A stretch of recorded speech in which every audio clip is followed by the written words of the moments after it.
Hello, my name is Stephen Gainey, and I'm the proud superintendent of the Randolph County School System. I come to you today, March 24, from Southwestern Randolph High School with several updates about the Randolph County School System. The first item that I'd like to discuss today involves a very important survey that our school system has posted on the website of each one of our 31 schools, as well as our school system's website. And this survey involves our efforts to collect some information from parents regarding whether parents have an interest in their children attending a summer school program this summer. And also we want to find out from parents which parents have interest in their children to be involved in a remote instruction option for the 2021-2022 school year. I want to point out that this survey will remain up until 5 p.m. on April 5. So please, parents, please take time to complete the survey so we have good data so we can plan not only for summer school and whether we need that program or not this summer, and whether we have a need and an interest for a remote instruction option for the 21-22 school year. The second item that I'd like to discuss involves a piece of legislation entitled Senate Bill 220. And Senate Bill 220 was signed into law by our governor several weeks ago, and our Board of Education members discussed it at our March 15 Board of Education meeting. And they discussed the different options that that piece of legislation afforded our school system.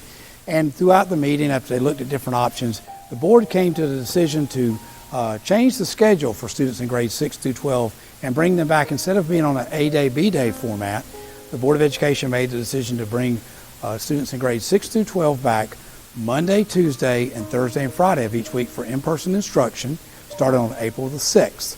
And Wednesday will remain as a remote instruction day. So now, starting on April 6th, our students in grades 6 through 12 will have the same schedule as our students in grades pre-K through 5. If you recall, grades pre-K through 5 came back on October 26th on that same schedule of Monday, Tuesday in person, Thursday, Friday in person, and Wednesday as a remote instruction day. So we are looking forward to having our students in grades 6 through 12 back on campus starting on April 6th, 4 days a week for in-person instruction, and Wednesday will remain as a remote instruction day. At this time, I'd like to share some exciting developments in our school system that have resulted from an announcement by the governor yesterday. One of those results has been we are now going to be able to increase the amount of seats used in our outdoor facilities in the stadiums, as well as our indoor facilities such as our auditoriums and our gyms. During the past several weeks, we were able to increase the use of these facilities up to 30% of the seating capacity. But as of today, we have announced that we will go to the use of 50% of the seats in these facilities, effective at 5 p.m. on March 26th. So that is exciting, and I just want to say a big thank you to all of our students and our parents and our staff members, because you have worked with us and been patient as we've been able to move forward with the increased usage of the seats in these facilities. So again, as of 5 p.m. on March 26th, which is Friday, we will be able to go to using 50% of these facilities, the outdoor stadiums as well as the gyms and the auditoriums.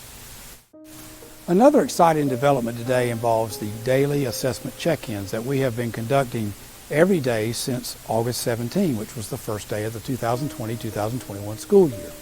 If you recall, when students or staff members came to school every day since August 17, we have asked them a set of questions to see if they had any COVID-19 symptoms, and we have taken their temperatures before they were allowed to enter the building. Well, as of 5 p.m. on March 26, which is this Friday, we will no longer do any of those daily assessment check-ins. So we will no longer require students or staff members to have their temperature checked before they enter the building, nor will we go through the set of COVID-19 symptoms that we have up until now. This is important too, because for our after-school events such as athletic contests in the stadium or in the gym, spectators will no longer have their temperatures checked. So I'm very excited about that. That is another step forward towards our reopening schools and getting back to where we knew school back on March 13, 2020. So again, as of 5 p.m. on March 26, there'll be no more daily assessment check-ins for students or staff members to enter the building, and we will no longer do temperature checks as spectators come to after-school events such as at sporting events in our stadium or in our gym or events in our auditoriums. While I've shared some exciting developments in our progress through the COVID-19 pandemic, I want to stress several items that we need help with in terms of safety for our campuses as we continue to move through this pandemic. Number one, for students and staff, if you have symptoms, please do not come to school. Call your school and ask for further direction from the leadership of your school. Also, students and staff members, if you've been exposed to someone who has tested positive for COVID-19, please do not come to campus. Please call your school and they will give you further directions about your next steps. Likewise, students and staff members, if you have tested positive, do not come to campus. Please call your school and they will give you further directions about what you need to do next. And finally, if you travel out of the country, particularly as spring break is coming next week, please do not come to school. Please call your school for further directions because you will be required to quarantine for 14 days upon your return from out of the country. So we need everybody's help so we can continue to move through this pandemic. We're making a lot of progress, and we have been since August 17 because of everybody's cooperation and teamwork.